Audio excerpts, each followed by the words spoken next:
अस्सलाम वालेकुम, मेरा नाम है फरदौस और आप देख रहे हैं क्लियर न्यूज पीके। आज की सबसे बड़ी ब्रेकिंग न्यूज मुलाजा फरमाएं।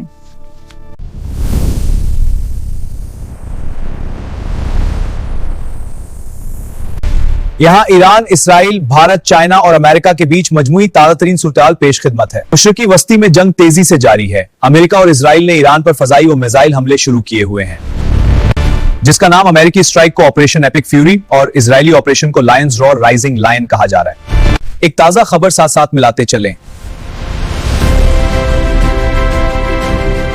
इसराइल ने पाकिस्तान को भी धमकी दे दी, जिससे पाकिस्तान आर्मी ने खुशी से कबूल कर ली। जंग एक बड़े तनाजों में बदल रही है।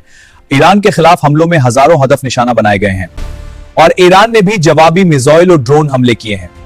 ईरानी हमलों में खित्ते में मुख्तलिफ ममालिक के फौजी अड्डों और मुकामात को भी निशाना बनाया गया है। शहरी और फौजी नुकसान की अपडेट। मुख्तलिफ रिपोर्ट्स के मुताबिक ईरान में हजारों अफराद हलाक या जख्मी हो चुके हैं, जबकि इसराइल और खलीजी ममालिक में भी जानी नुकसान हुआ है। ईरान ने दावा किया है कि अमेरिकी फौजियों समेत बहुत से लोग मारे या जख्मी हुए हैं, लेकिन इन एदाद-ओ-शुमार की तस्दीक मुश्किल है। आलमी मईशत पर बुरे असरात। तेल की कीमतों में इजाफा हो रहा है क्योंकि जंग के बायस आबनाए हरमुज में कशीदगी है और समुद्री तिजारत मुतासिर हो रही है। सियासी और सफारती रद्दअमल। अक़वाम मुत्तहिदा में ईरान ने सलामती कौंसिल से दरखास्त की है कि अमेरिका और इसराइल के हमलों के खिलाफ सख्त इकदाम किया जाए। अमेरिका में अवाम की बड़ी तादाद ने इस जंग की मुखालफत की है और कई लोग चाहते हैं कि हुकूमत कांग्रेस की इजाजत ले।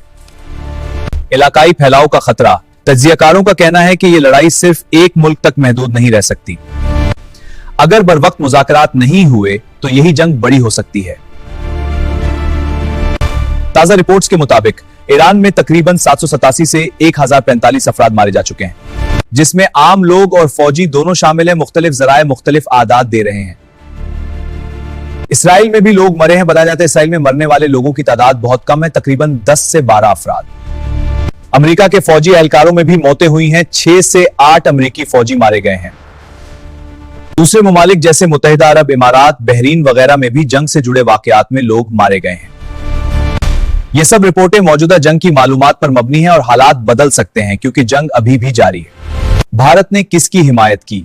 दीगर भारतीय सियासतदान क्या कह रहे हैं? कुछ भारतीय सियासी रहनुमाओं ने मौजूदा हुकूमत पर तनकीद की है कि भारत ने वाज़ेह बयान नहीं दिया और ईरान के साथ अपने तारीखी ताल्लुकात को याद नहीं रखा। द स्टेट्समैन एक तंजीम या एमपीएलबी ने कहा है कि जंग जल्द खत्म हो और अक़वाम मुत्तहिदा को भी ये मसला हल करना चाहिए। भारत में तेल और गैस की जरूरियात काफी हद तक दूसरे ममालिक से आती हैं, खुसूसन ईरान, सऊदी, इराक वगैरह। भारत को बड़ा डर यह है कि जंग और आबनाए हरमज में मुश्किलात भारत के तेल के रास्ते और कीमतों को मुतासिर कर सकती हैं।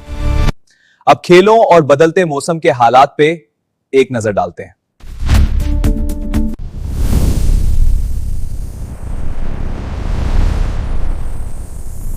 पाकिस्तान सुपर लीग पीएसएल का सीजन जोरों शोर से जारी है और मुख्तलिफ शहरों में मैचेस खेले जा रहे हैं। इंटरनेशनल क्रिकेट काउंसिल की जानिब से आइंदा आलमी इवेंट्स की तैयारियों पर भी काम जारी है।